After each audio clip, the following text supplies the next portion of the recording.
Arkafune kabiyamtootaa fi jaallatamtoota daawwattoota miidiyaa OROMIA11 kun qophii haawal barruu keenyaati. Har'a isteeta Poortilaand iddoo tokkotti argamna. Iddoon kun Charchii Adventistiiti.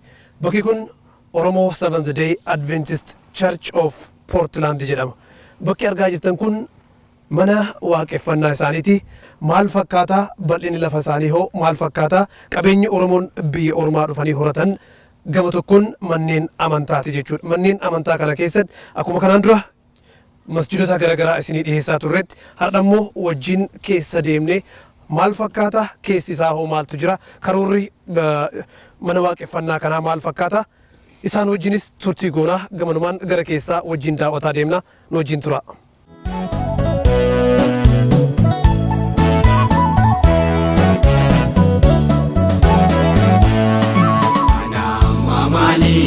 Kanatina jalate Markotu siftanan Kanatina fuate Aye utu kabdu Ulbullu kumata maufira Akamitina tina jalate Kunana fafina Neki gosbayeti irrana derbanko Machise megu kuyatoko Yada ketin gallesi finakumamne Abba kota hoke dagadesi gani Yada ketin gallesi finakumamne Kabiyamtoota daawwattoota keenya adda keessummaa addaa takka isiniif qabadhee dhiyaadhee jira. Keessummaan kiyya luba gammadii bariisooti as Poortilaand Oreegonitti argamne jechuudha. Kallattiimaan gara isaaniitti isin dabarsa. Egaa gara charchii keessanii adda isin daawwachuudhaaf as Poortilaand Oreegonitti argamna. Mee maqaan keessanii nu bara dhalootaa fi bakki dhaloota keessanii eessaa isin sanarraan jira qabna. Baay'ee gaarii duraan dursoo gara Poortilaand Oreegonii baga nagaa dhuftanii OROMIA11 yeroo baay'eef isin argaatin turre guyyaadhaa immoo qaamaan wal agarree waliin turuu kennaa baay'ee gammanna. Karaa kiyyaan baay'ee guddaa tokko gammadeetiin jedha. Ani maqaan koo Gammadii Bariisooti. Katti dhaladhee guddadhee Oromiyaatti naannoo Arsii Nageelleetti achitti dhaladhee guddadhee achiin booda immoo gara biyya Ameerikaa kana waggaa 25 duratti as dhufeetan asitti qobadhee jechuudha. Gaheen keessan charchii kana keessatti maali? Gaheen kiyya charchii kana keessatti ani luba charchii kanaati. Charchii kana geggeesseetiin jedha. Charchiin kun maqaan isaa Oromo Seventh Day Adventist Church of Portland jedhama. Magaalaa Poortilaandii kana keessa jiranii jechuudha. Hedduu ulfaadhaati mee seenaan keessan maal fakkaatame gara lubummaatti akkamitti dhuftan?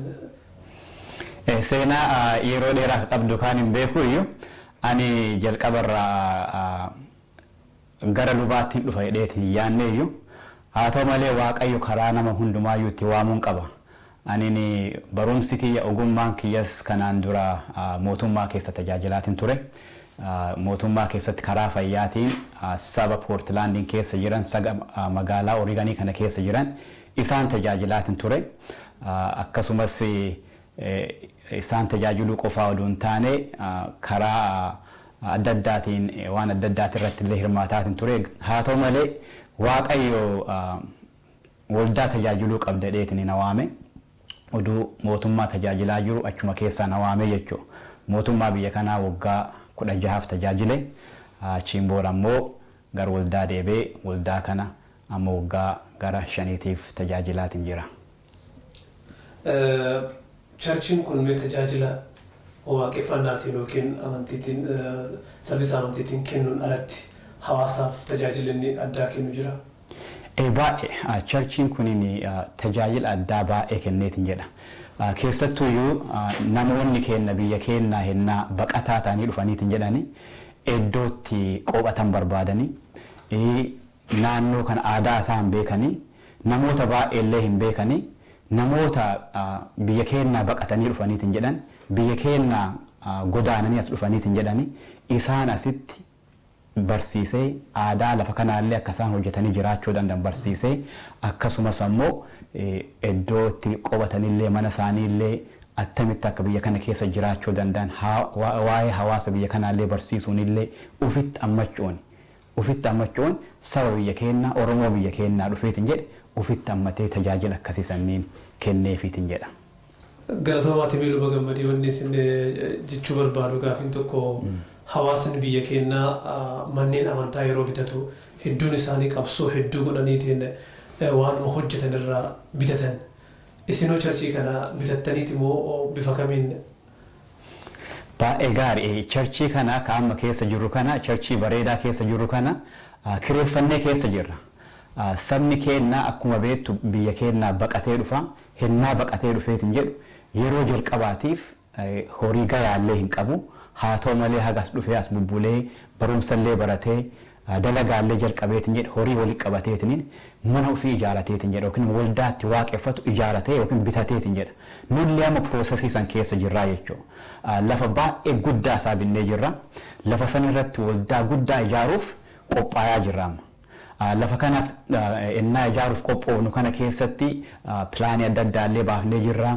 Namoonni baay'een illee hawaasa kana keessaallee koominitii kana keessaallee nu gargaaruuf illee qophaa'anii jirani. Kanaaf nullee hawaasa kana keessa yookiin koominitii Oromoo Poortilaandii kana keessa miseensota waan taaneef gumaacha isaanii eegaa jirra. Miseensi kunniin nu gumaachuuf illee nuuriin ijaaruuf illee qophaa'anii jiran. By the way manni ijaaramu kuni iddoo itti waaqeffannu qofaa odoo hin taane iddoo sabni keenya biyya keenyaa dhufeetiin jedhe iddoo itti wal ga'ee waliin mari'achuu danda'u. Waliin ijoollee ofii walitti fidee aadaa ofii wal barsiisuu danda'u. Ijoollee isaanii karaa hammeennaa irra kan deemneef ijoollee isaanii walitti fidee barsiisee karaa qajeelaa irra kaa'ee ogummaa biyya kanaatiin illee akkasumas ammoo ogummaa amantiitiin illee jireenya amantiitiin illee akka jabaataniif saba isaaniitiif illee bu'aa akka buusaniif iddoo walitti fiduu jechuudha. Iddoo wal geennee waaqeffannu qofaa odoo hin taane iddoo saba kannii walitti fidee waliin mari'achiisee iddoo gaarii san qopheessee fi akkasitti tajaajilu jechuudha waldaan kuniin. Ulfaadhaati isin amma ijaarsaaf yookiin karaarra jirtanii karoora qabdan jechuudha. Hawaasni tokko yeroo hedduu ilaaltanii jiraattan darbee wanni mul'atu. Manneen amantaa keessatti manneen barumsaa akaadaamikaalillee jira. Galma walgahii hawaasaallee qabanii. Isin wanni addaa keessattuu afaan Oromoo kana guddisuudhaaf ijoollee biyya kana dhalatan afaan aadaaf duudhaa isaanii barsiisuudhaaf wanni hojjetamaa jiru jira. Wanni hojjetamaa jirus jira. Haa ta'u malee wanti hojjetamaa jiru gayaa miti. Ijoollee keenya afaan isaanii afaan keenya aadaa isaanii barsiisuu fi waldaa kana keessatti haga dandeenyeen tattaaffii godhaa jirra. Garuu gayaa miti inni. Guyyaa tokko waldaa keessa walitti dhufnee waliin sa'aatii gabaabduu dabarsinee deemuun kun gayaa miti. Kanaaf waldaa keenya qabaachuu wanti nu barbaachiseefuyyuu ijoollee keenya sa'aatii barbaannetti yeroo barbaannetti walitti qabnee aadaa keenya afaan keenya ijoolleen keenya yoo biyya keenyatti deebi'aniitiin jedhan biyya keenyaaf keessummaa ta'uu hin qabaniyyuu. Hawwatii isaanii, akaakilee isaanii, abboolee isaanii waliin hennaa haasaniitiin jedhan afaan ufiitiin uduu wanta tokko hin sodaan, uduu wanta tokko ofirraa shakkaa hin qabaan gammachuun saba ofii waliin akka haasa'uu barbaadaniif sunillee irratti hojjetamaa jira. Iddoo keenya qabaachuu wanti nu barbaachiseefuyyuu tokkoffaan waan kanniin fa'aayu. Iddoo kireeffanne kana nama walii waa waliif fayyadamnuuf yeroo baay'ee akka barbaanneef fayyadamuu hin dandeenyuyyuu. Kanaaf iddoo keenya waldaa keenya ijaarachuu wanti nu barbaachiseef sagantaa akkanaa kanneen qindeessuuf midhaasuuf iddoo nu barbaachise kanarratti hojjetaa jirra. Galatoomaati mee hawaasni Oromoodhaa yeroo ammaa kana biyyaaf alattillee rakkoo garaagaraa keessa jira. Manneen amantaa yookiin abbootiin amantaa immoo gahee mataa isaanii ijaarsa biyyaa keessatti qabanii isin gama saniin shoora isin taphataan akka charchii keessanitti jira yookiin akka lubaatitti wanni godhaa jirtan jira. Sirri akka lubaatitti illee wanti godhaa jirru maali? Wanti biyya keenya keessatti deemaa jiru baay'ee tokko onnee nu cabseetiin jedha. Maatiin tokko hennaa karaa malee hennaa xagarameetiin jedhu. Hennaa ijoolleen haadhaaf abbaarraa fudhamtee hennaa ajjeefamteetiin jettu. Hennaa namni akka barbaadetti bayee galuu hennaa dadhabeetiin jedhu. Hennaa sodaa keessa jiraateetiin jedhu. Bilisa malee hennaa jiraateetiin jedhu. baay'ee tokko onnee kennu nu cabseetiin jedha. Namni firiidamii dhabee akka barbaadetti biyya ofii keessatti akka barbaade jiraachuu dhabuun sun baay'ee onnee kenna cabseetiin jedha.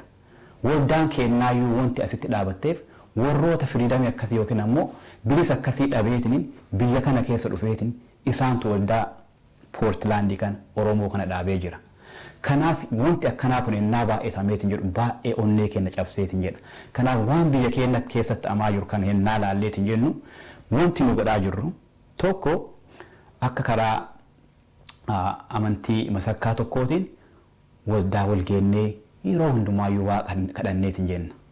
Warroota rakkatan kanneen illee warroota nyaata argachuu hin dandeenye yookiin ammoo of gargaaruu hin dandeenye kanneen illee miseensota waldaa kanneen walitti waamnee miseensonni waldaa horiillee walitti fideetiin gumaata godheetiin jedha. Karaa akkasii sanniin gargaarsa akkasii gooneetiin jenna. Karaa biraatiin ammoo community kana keessatti Oromoo community Poortilaandiin keessa jiru kan isaa wajjii wal geenne yeroo isaan gadda keessa jiraataniitiin jedhan. Gaddi isaanii gadda kenna. Boochi isaanii boocha kenna. Isaa waliin gaddine, isaa waliin boonne, wal jajjabeessine attamitti gara afoo deemuu dandeenya amma. Rakkoo qabnu kanaaf attamitti gara afoo deemuu dandeenya. Attamitti wal ladda dhaabachuu dandeenya. Attamitti wal gargaaruu dandeenya. Kiristaana, Islaama yookiin ammoo waaqeffata osoo hin jenne nu akka Oromoo tokkootitti attamitti wal geenne wal jajjabeessine gara afoo deemuu dandeenya. Asitti illee wal gurmeessine wal jajjabeessine biyya keenyatti illee attamitti wal jajjabeessuu dandeenya kan jedhurraan wal geenneetiin miseensota community keenyaa wajjin yookiin ammoo hawaasa community keenyaa wajjin mari'anneetiin jenna. Sabni Oromoo kan magaalaa kana jiraatu baay'ee saba ofii jaalata. Akka baay'eetti kabajaa saba ofiitiif qaba. Nama naannoo isaatiif dhufe kabajaa guddaa qaba. Qilleensi naannoo kanaallee baay'ee gaarii. Biyya keenyas nu qaabsiseetiin jedha naannoo baddaa kofalee fakkaataa qilleensa gaarii qaba. Muka baay'eetu jira. Bishaan baay'eetu jira. Kanaaf namni keenya yeroo baay'ee keessattuyyuu naannoo kofalee naannoo warra kofaleetti dhaabsadhaa masayoo Ameerikaa dhuftan kofalee Ameerikaa dhufaa jirtanii. Kanaaf karaa tokkoon kofalee fakkaata. Haa ta'u malee biyyi kunini biyya gaarii oduu ta'uyyuu biyya baay'ee bareedaa oduu ta'uyyuu dhugama isiniin jechuuf qilleensi isaas baay'ee bareeda. Garuu qilleensa biyya keenyaan caaluyyuu. Biyya keenya keessatti nageenyi jiraate gammachuun jiraate namni wal kabajee jiraatu oduu ta'ee bilisi oduu jiraateeti biyya kana keessa wanti jiraannuuf hin jiru. Biyya keenyatti deebine saba keenya tajaajilu saba keenya wajjin jiraachuu. Kanaaf magaalaan tun magaalaa baay'ee gaarii haa ta'u malee biyya keenya keessaa baane sani in caaltu jechuu barbaadeeti. Galatoomaati yaada tokko jira hawaasa kana keessa yeroo tokko namoonni tokko ilaalcha amantiin sakaalaadha jedhu jira. Isin amantiin garagaraa qabaachuun Oromoodhaaf sakaalaadha jettanii yaaddu? Miti amantiin abbaan wanta barbaadetti amanuu danda'a. Garuu ammoo ka beekuu nu barbaachisu Waaqayyo ilmoo namaa hundumaayyuu waaqa tokkochatu uume sanitti amanna. Ilmoon namaa Oromoo qofaallee oduu hin taane sabni biraallee akka nama amantii tokkootitti akka xagaramu hin barbaannu. Fedha kennaa miti. Ilmoo Waaqayyo bifa isaatiin uumeetiin jedhe. Saba hundumaayyuu Waaqayyo bifa isaatiin uumeetiin jedhe. Kanaaf dhiigni takkattiin illee akka jidduu hin barbaadu Waaqayyo. Akka amantii tokkootitti dhiigni nama tokkollee dhiigni musliimaa ka musliiman taanis ka waaqeffataa ta'es amantii fedhillee haa ta'u dhiigni nama tokkollee akka jigu hin barbaannu. In fact akka amantaa tokkootitti nu amantaan keenya kun Adventistii kuniin biyya kana keessatti illee wal qabatee deemeetiin jedha. Kanaaf dipaartimentii qabna. Dipaartimentiin kuniin warroota cunqurfameef warroota xagarameef kadhaabatu qabnaa jechuudha. Musliima haa ta'u amantii haa qabaatu amantii haa dhabu namni tokko xagarameetiin jedhe akka waan nu xagaramneeti akka waan nu waraannamneeti. Akka waan dhiigni keenya jigeeti amantaa kamillee haa qabaatu. Kanaaf dipaartimentii sanii wal geennee dipaartimentiin sun advokeesii illee akkasumas looyara illee qabna. Karaa sanniin warra rakkateetiin jedhe keessattuu biyya kana keessatti sabni keenya warra rakkateetiin jedhe biyya kana keessatti karaa isaaniitiin gargaarsa kennineefitiin jedhe. Gargaarsa innaa duraa na gaafataa turte keessa sabni keenya yeroo garii biyya kana dhufeetiniin iddoo dalagaatitti hammeenni gariin irra gaggayeetiin jedhe yookiin ammoo akka isaan hin barbaannetti rakkoo irra geessuu danda'an. Yeroo kana keessatti hennaa nutti dhufaniitiin jedhani dipaartimentiin sun xalayaa barreessee fi looyerii qabna looyerii sun xalayaa barreessee fi kunini dhiibbaa irra geessaa jirtan saba akkanaa kana. Kanaaf dhiibbaa kanarraa of qusadha seerri biyya kanaa kana fakkaata. Wanti isin godhaattan saba kanarratti qajeelaa miti nama kanarratti qajeelaa miti. Kanaaf nama kana karaa seeraatiin gargaaraa ka jedhu waldaa kana keessaa dipaartimentii isin wal mari'annee xalayaa akkasii barreessineetiniin saba keenya gargaarreerra. Hedduu ulfaadhaati mee Oromoon biyyaaf as keessatti illee sagantaa keenya gara goolabuutti deemuutti jirra. Dhaamsiseen tokkummaan Oromoo cimuudhaaf biyya alaatitti maal godhamuu qaba? Warra biyya keessa jiru maal dhaamtan? Warra biyya kana keessa jiruu fi akka nama amantii tokko duraan dursoo afaan obeen hundumaanuyyuu amantii maqaan hundumaanuyyuu waaqa beenutti iyyachuu nu barbaachisa. Waaqatti himachuu nu barbaachisa. Itti aansee ammoo walgeenneetiin mari'achuun barbaachisa. Mari'anne sana ammoo hojjaarra oolchuun baay'ee barbaachisa. Walgeennee mari'annee adda deemuu qofaa odoo hin taane action itemiin yookiin ammoo amma steepiin itti nu fudhannee deemneetiin jennu maal fakkaata? Bu'aa inni buusuu barbaachisu maal inni? Viizhiniin biyya keenyaaf qabnu maal fakkaata? Biyyi keenya biyya attamii akka ta'u barbaada? Ka jedhu waliin teennee mari'anneetiin viizhinii saniif ammoo attamitti accomplish akka godhuu dandeenyu yookiin attamitti akka bira ga'uu dandeenyu mul'ata sana attamitti akka bira ga'uu dandeenyu istiraatejii waliin irratti mari'anneetiin jennaa jechuudha. Akkasuma warra biyya keenya jiraniif illee kophaa keessaniin jirtanii jedhaan. Warra biyya keenya keessatti illee uduu saba ofiitiif hojjechuu barbaadan, uduu saba ofii gargaaruu barbaadan, rakkatanii dubbachuu dadhabanii rakkatanii fi waan isin keessa jirtani hubanna argaa jirra. Kophaa keessaniin jirtanii isin wajjin jirra. Isinitti cadhisaan jiru waan isin keessa jirtan argaa jirra. Kanaaf nu sabni asii akka waldaatitti illee isin wajjin jira. Isin gargaaruuf yoomiyyuu kaanee dhaabannee jira isaanii jechuu barbaada. Galatooma gaafiin xumuraa kiyya isin akka abboota amantaatiitti fakkeenyaaf Oromoon hedduun mana hidhaa biyyoota garaagaraa keessa jiranii kanneen immoo osoo hidhaa kana argan gara biyya alaa ammallee baqachuudhaaf baharaa nyaataman gammoojjii keessatti dhabaman kan ammas karaarra jirantu jiru. Dhaamsi isin addatti isaaniif qabdan jira. Ammallee wanta kana yennaa baay'ee laaleetiin jedhu onnee kiyya baay'ee na cabseetiin jedha. Sabni kiyya biyya gammoojjiititti biyya namaatitti hennaa rakkateetiin jedhu hennaa gariin karaarra du'ee busaayaan hennaa nyaateetiin jedhu hennaa mootummaan adda addaa dhiibbaarra hennaa geesseetiin jedhu onnee kiyya baay'ee na cabseetiin jedha. Kanaaf akka nama amantii tokkootitti responsibilitii qaba, gahee qaba.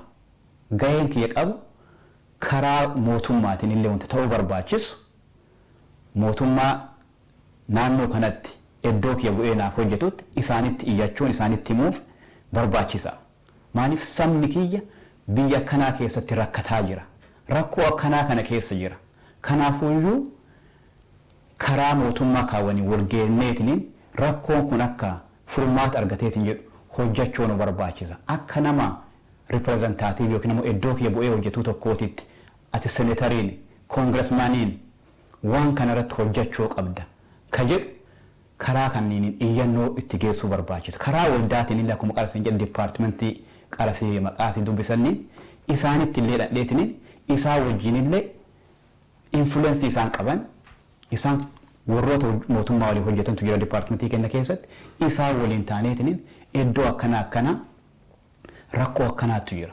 Rakkoo saba keenyaa biyya kana keessatti fakkeenyaaf biyya Saudi Arabiyaa keessatti rakkataa jiran, hidhaa keessa jiran, biyya Yemen keessatti balaa baay'ee ta'ee sabni kiyya dhumataaru iddoo akkanaa kanniinitti isin akka warra sabaaf dhaabatu tokkootitti maal gootaniittani? Nuummoo maal godhuu nu barbaachisa? Attami isin gargaara saba kana gargaaruuf? Attami nu waliin dhaabachuu dandeettan? Kanaaf amantii jechuuni waldaa keessatti walgeennee waaqeffachuu qofaa odoo hin taane saba cunqurfamaa, saba rakkataa, saba dhiigni isaa guyyaan lola'aa jiru saba akkasii sanniiniif dhaabachuu. Kitaaba keessatti wangeela keessatti illee dubbifneetiin jenne wangeela Yaaqoobii keessatti waa'ee sabaaf dhaabachuu dubbateetiin jedha waa'ee warra rakkataatiif dhaabachuu dubbateetiin jedha nu akka amantiitti warroota rakkataaf warroota cunqurfamootaaf warroota beelaaniif warroota mirgi isaanii irraa fudhatame yoo dhaabanne amantii keenya karaa qajeelaan faana bu'aan jiru jechuudha. Kanaaf amantiin keenya nurraa eega. Warroota cunqurfamootaaf akka dhaabanneetiin jennu isaaniif akka sagalee taaneetiin jennu amantii keenyatu nu giddisiiseetiin jedha. Galatoomaati sagantaa keenya xumurree jirra. Gaafiin xumuraa dhaamsi fakkeenyaaf biyyi kamiyyuu maqaa mootummaatiin bulti yookiin mootummaadhaan hoogganamti. Mootummaa keessa namni hojjetu namarraa dhalatee namarraa daraaree achi ga'e. Amantiis qaban. Dhaamsi isaaniif qabdan jira warra biyya ammaan tana bulchaa jiruuf. Dhaamsi ani warra biyya bulchuuf qabu wama tokko inni illee maali bara baraan achi hin jiraattaniif waaqayyo wanti yeroo kana iddoo kana isin kaa'eef saba haa tajaajiltaniif sabaaf miila isaanii gajjettanii haa dhiqxaniif sabni miila keessa isin haa dhiquu doontaan isin sabaaf miila dhiquu qabdan sabaaf dhaga'uu qabdan saba kana immoo yoo hin kabajne yoo hin dhageenne saba kana yoo hin tajaajille mirga isaanii yoo hin eenne iddoo san bara baraan hin jiraattan gaafa tokko iddoo sanii buutu jira kanaaf kana hubattanii saba kanaaf dhaga'uun baay'ee barbaachisa waan sabni jedhe hojjaarra oolchuun barbaachisa kanaaf sabaan mari'achuun barbaachisa sabaan mari'atanii kaanii ammoo hojjaa ofii hojjechuu osoo hin taane ka sabni jedhe san hojjaarra oolchu ka sabni jedhe san yoo hin dalagne sabaan mari'achuun illee gatii hin qabu kanaaf iddoon amma jirtan kun iddoo isinirraa cincaa baay'ee barbaachisu iddoon sun yoo cincaa kafaluun hin barbaachisu saba keenyaaf tajaajiluun hin barbaachisu jettaniitiin jettan iddoo san dhiiftaniitiin nama cincaa godhuu danda'u nama saba ofiitiif quuqamu nama saba ofii tajaajiluu danda'u isaaf dhiisaatii biraa deema maaliif masakka jechuun tajaajila jechuun garbicha sabaati jechuun sabaaf yoon garbicha hin taane saba yoon tajaajille iddoon sun isaaniif barbaachisaa miti kanaaf iddoo san nagayumaan dhiisanii deemuun barbaachisa kana isaaniif dhaameetiin jedha. Egaa luba gammadii barisoo turteensi wajjin goon hedduu gaariidha ulfaadhaa asitti simachuu keessaniif galatoomaa isin jechuu barbaada maqaa daawwattoota kiyyaatiin. Baay'ee galatoomaa guyyaadhaa isin arguu kiyyaa baay'een gammada. Karaa addaatiinis baay'ee isin galateeffachuu jaaladha guyyaadhaas dhufuu keessan qofaaf oduu hin taane keessattuyyuu tattaaffiin isin godhaa jirtan waa'ee daa'imman keenya afaan keenya barsiisuu aadaa keenya barsiisuu irratti tattaaffii isin godhaa jirtan yeroo hundumaayyuu yeroo argadhee sagantaa keessan hin laaluyyuu garuu ammoo yennaa hebboo hibibeen ijoollee keenya afaan barsiiftaniitiin jettan karaa adda addaatiin uduu isaanii hin dhiphifne uduu isaan gammadaa jiran karama gammachuutiin yennaa afaan barsiiftaniitiin jettan baay'ee tokko gammadeetiin jedha hojii akkasiisan itti fufaa jabaadhaa waaqayyo isin haa gargaaru isiniif kadhannaa isin wajjin jirraa eebbifamaa. Galatoomaa.